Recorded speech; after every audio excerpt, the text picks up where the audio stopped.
Hi everyone, my name is Brian Roberts. I'm a guitar teacher from Honolulu, Hawaii, and I am here to teach you today about the system that I call the L system. The prerequisites for this bit is you need to have an understanding of the Roman numeral system, which is right up there. The Roman numeral system, capital 1, lowercase 2, lowercase 3, capital 4, capital 5, lowercase 6, and lowercase 7 with a circle. You need to know that before this. The other thing you need to know is how to play bar chords correctly. So there's the four shapes. You have the major shape whenever you're rooted on the E string, major shape on the E string, minor shape on the E string, as well as the major shape on the A string, and the minor shape on the A string. So those are the two things that we need to make sure we know before going on. So the L system. This is a way to kind of circumnavigate having to write out things. You can kind of just go straight for the kill. And so let's just dive right in. Oh, the other thing you need to know is what a key signature is and how to find a key signature. Essentially finding the key of the song. Okay, so with those three things, knowing how to find the key, knowing how to use that key to then apply it to the Roman numeral system, as well as being able to play all the four different bar chord shapes, basic bar chord shapes. So the L system. Once you determine a song is in a particular key, let's say for example the song is in the key of A. We have an A note here, and so therefore that is going to be attributed to the value 1. What we can do is we can pinpoint the 1, the 4, and the 5, which happen to be the major chords of any given key signature. So essentially this would be a major chord, this would be a major chord, and this would be a major chord if we built it from those notes. Now, in my younger years, when I was learning this for myself, I started to discover that there was a shape, a familiar shape that I'd been playing when I was playing a lot of Blink-182 songs and things like that. And I called it an L shape, because to me it looked like an L, right?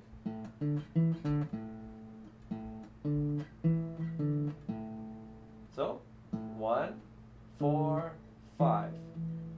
Once I started to know that those could be notes turned into chords by using the Roman numeral system, I then applied my knowledge of bar chords to those notes. And instead of thinking of this as being an A, a D, and an E, which that's what those are, I thought of it as being a 1 with the chord attached, a 4 with the chord attached, and a 5 with the chord attached.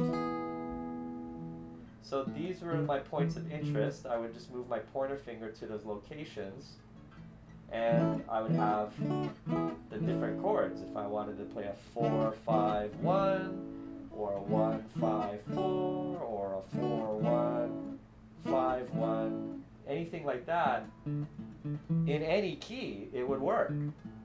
Right? So the 1, 4, and 5 chords are about half of the chords that you're going to be using. So you're going to need to find the 6, 2, and 3 as well.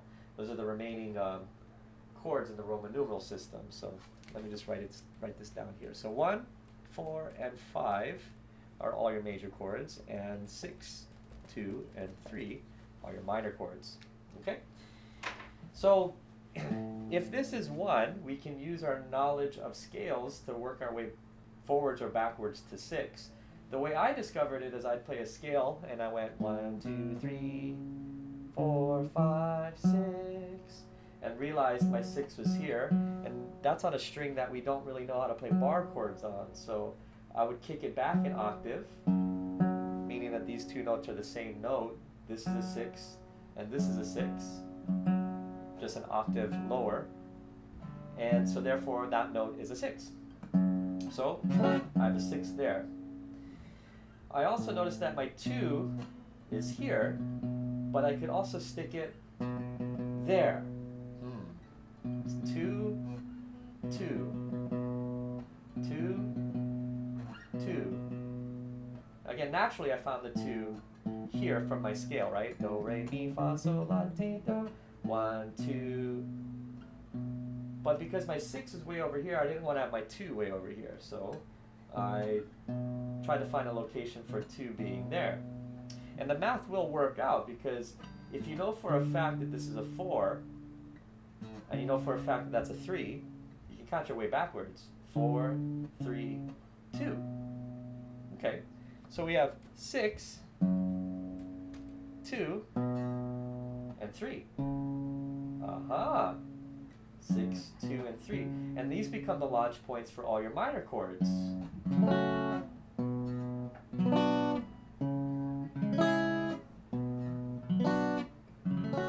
And that also is an L. So in the key of A, key signature of A, you have your minor L here, and you have your major L here. So altogether, these are all my chords in the key of A.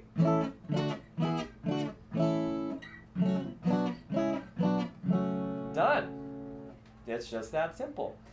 Now there are going to be some complicated or maybe confusing scenarios. But for example, if we were all of a sudden no longer in the key of A, but now in the key of A flat, key signature of A flat, well, guess what? My 1 is still there.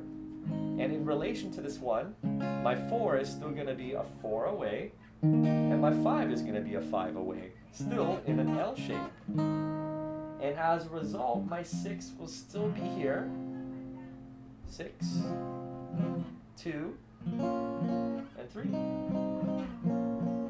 This even works with open strings. So let's say I backed it up even further. Now all of a sudden we're in the key signature of G. You could put your 1 there, 4 and 5 still in the same L-shaped relationship. If you attempted to get the 6 in any way, there's my 6. Now even though I'm not touching this, my eyeball is still looking at the open E right there. Still looking there. Okay? That's my 6. Whoops.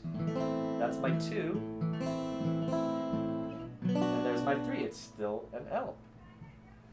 So we have these L shapes spread out throughout the guitar, and they go in all kinds of directions, but let me make sure I have what I'm talking about. Right, okay, so we basically dealt with this. I'm sorry the Roman numerals are spelled upside down, but yeah, anyway. That's what we've been dealing with. You have the 1, 4, and the 5, and the 6, 2, and 3. And the nice thing is they're in the same kind of L-shaped distance. Okay? So this works throughout the guitar. But let's say you have a root note or a key signature that is on the A string. So let's say, for example, it's C. Well, we got things a little bit more complicated here, but there's still going to be L's, and they're still going to work. So feel free to experiment with this on your own. Use scales that help you out, and try to always make sure that you're bringing back those notes to either the E or the A string. But let's talk about C for a second. So if all of a sudden we're in the key signature of C, this is our 1, and the fact of the matter is this is 1, this is 2, this is 3, this is 4, this is 5, this is 6 and 7, and back to 1. You could also work your way backwards. 8, 7, 6, 5, 4, and that's going to give you a lot of answers right there. In fact, if we worked our way backwards, 8, 7, 6, 5, 4, well, there's 5 and 4, and there's 1. Oh my goodness, would you look at that? If you only pinpointed 1, 5, and 4, you have an L, except this time it's kind of flipped upside down. In this case, it's kind of like that, upside down, instead of like this, which this is not the correct shape for that, but yeah. 1, 5, 4. So you have an L shape, but instead of it going, down and over, it's going up and back, kind of like that. 1, 5, 4, 5, 1. Then I got to try and find 6. A lot of different ways to find 6, but if we continue in this path, 8, 7, 6, well, there's 6. You can turn that note into a 6, and you have part of a minor L coming up. If you wanted to find 2, again, we're in the key of C. C is 1, 1, 2. There's 2, our other minor chord. 6, 2. And if that's 2, 3 is there. So now you have all the minor chords. 6, 2, and 3. So altogether in the key signature of C, I have my major chords here and my minor chords here.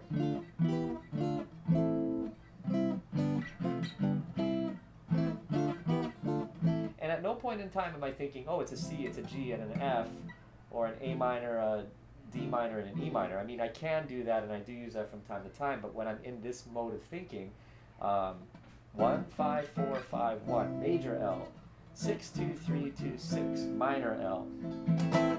And this works all the time. So you're either looking at L's being, rooted basically from the 1 or the 6 on the E string, and then going down to the A string and up the neck this way. Or you're looking at it the opposite direction, where 1 or 6 is down on the A string, and you're going up and back, like this way, up the neck, down the neck, whatever.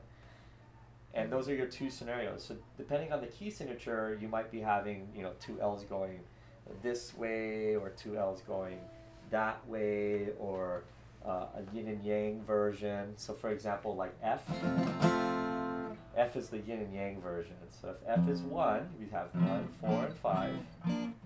Again, that same L shape.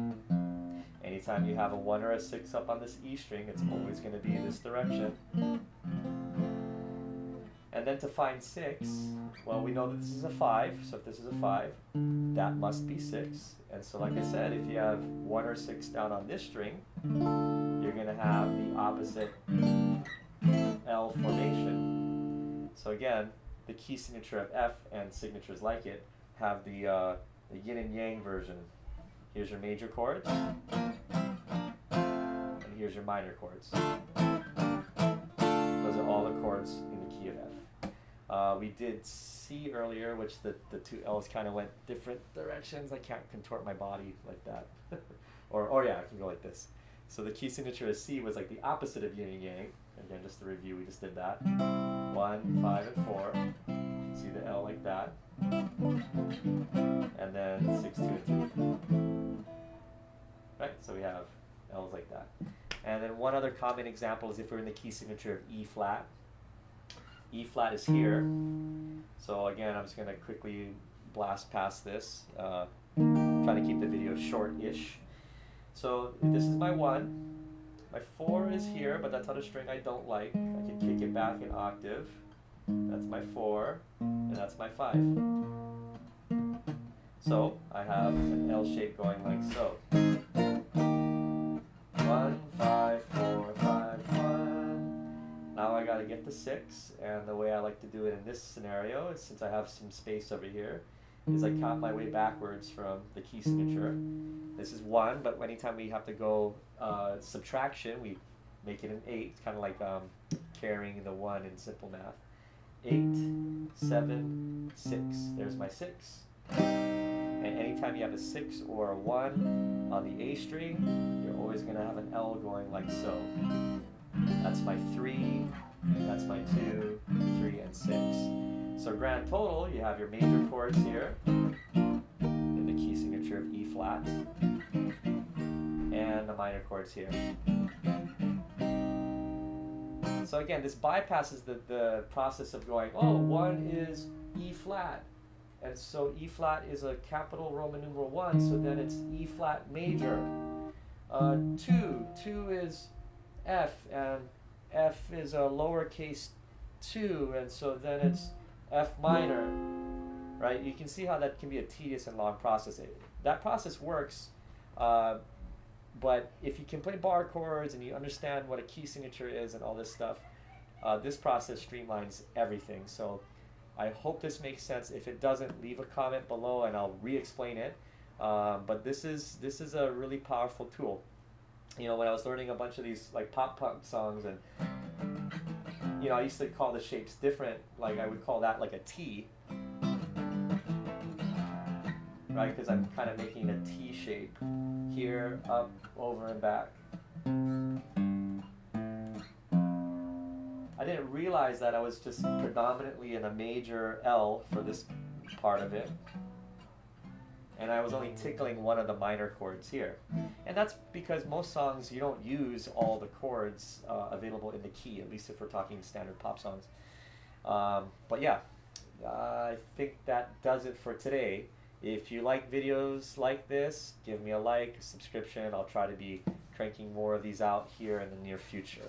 Again, thank you for your time, and I'll catch you on the next video.